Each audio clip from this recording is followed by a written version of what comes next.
share with you some information on the elements of a successful negotiation. So negotiation is important because it's very rare that you start a conversation with both sides of the table being in perfect agreement. We want to make sure that we give you enough tips and information to help you succeed more than you fail in negotiation. So what exactly is a negotiation? We like to think a negotiation is an interactive process between one or two parties with a view towards establishing an agreement when both are coming from maybe one or two varying positions. So what kind of outcomes can arise from a negotiation? What are the possible things and ways in which a negotiation can end? Naturally, we will start with the preferred option, which is win-win. Win-win means we use our creative elements to come up with a solution or a position in which every party in this negotiation wins. They get what it is that they want. This requires some element of creativity because these kinds of options are not always readily apparent. Another option that is one of the most common that we see in these parts is win-lose. This is normally the result of a price-focused negotiation where the client has purchase power and the person making the pitch has to reduce their price because they're trying to get the deal. Most times you find this prevalent. The final potential outcome of a negotiation is what we like to call the mixed outcome. In this outcome, you have no clear winner and no clear loser.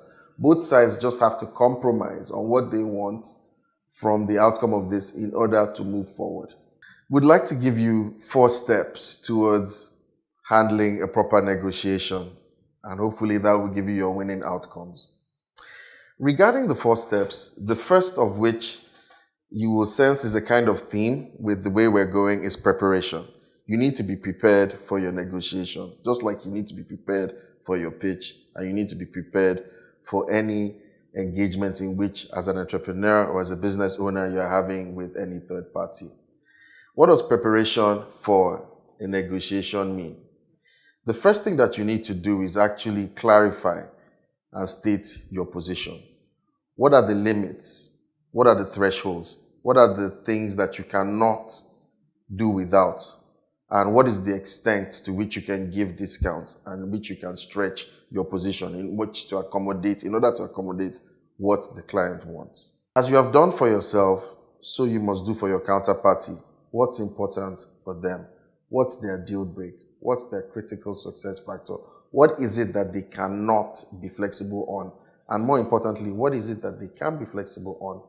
Most people will be surprised to learn that what is actually considered a no deal or a deal break from the perspective of the presenter is actually something that is negotiable from the counterparty and vice versa. If you don't prepare and know both sides up front, you might lose the opportunity for win-win. Third element in preparing for your negotiation process is in understanding the market, understanding market information and market dynamics. What is your competition saying? What information is out there about your competition? What are they putting out there that will affect and provide an alternative to what you are pitching to your customer or to the counterparty? Finally, in terms of preparation for your negotiation discussions is understanding strategy. Are you willing to give up bulk payment for the ability to win the deal? Is lump sum payment such a critical element that it's a must win for you? Are you ready to walk away from the deal? Are you ready to have a prolonged negotiation because that in itself works in your advantage? Your strategy needs to be clear up front so that it can help you win. The second step in a successful negotiation and planning for that accordingly is in understanding the importance of sharing information up front. For a negotiation process to be successful, it is important that both sides of the negotiation have the relevant information before the negotiation process. This enables people to be prepared and make informed decisions while they are having the negotiation and strive towards win-win. The third step, and possibly one of the most important in your negotiation process, is making sure you work towards win-win. So understanding what are the areas in which you can make concessions up front and using that as a negotiation tool in trying to sweeten the deal, especially from the perspective of your counterparty.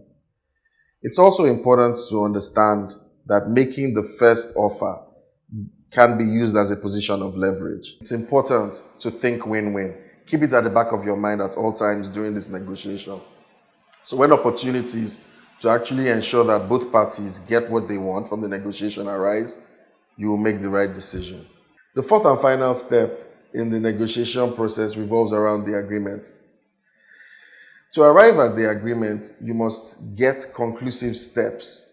What are the clear factors that we have agreed upon?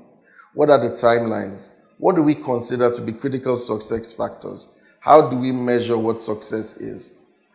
Also, it's important that after agreeing on all these different elements of the final agreement, that timelines are set and follow-ups are done to ensure that progress is actually made on the agreement.